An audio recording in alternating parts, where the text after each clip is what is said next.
Well, I think the role of the film for me was to raise awareness on the topic and get it into the press so that people could start having a meaningful conversation about waste, which is not a particularly attractive subject, let's say. How many countries did you film in?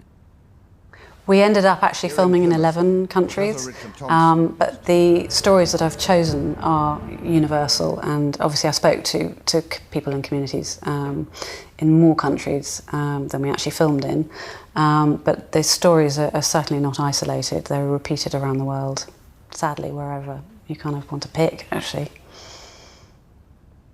How did you persuade Jeremy Irons to get involved in the film?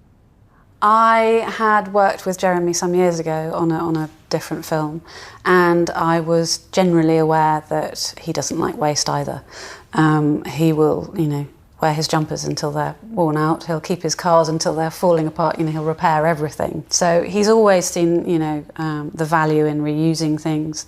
It's just something natural to him as well. So he just felt like a natural first approach, and so I sent him the treatment, and amazingly he loved it. It's of wood.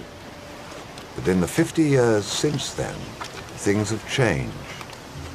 The treasure I used to find in the sand has been replaced by trash. How did you get Vangelis to write the soundtrack? Well, Jeremy and Vangelis have been friends for years, so Jeremy sent him the rough cut of the film, and Vangelis absolutely loved it. He is also a committed environmentalist, so he's always been aware. He was aware because he'd worked with Cousteau, sort of various people, he was aware of issues for the seas and so on. But generally, again, he was very shocked by the film and really wanted to get involved, so.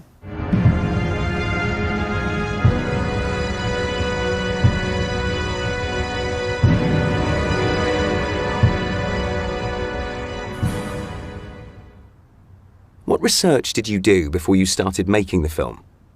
I spent about a year talking to communities, talking to experts, obviously reading an awful lot, and just ingesting it all, because obviously, again, it's such an enormous topic to take on.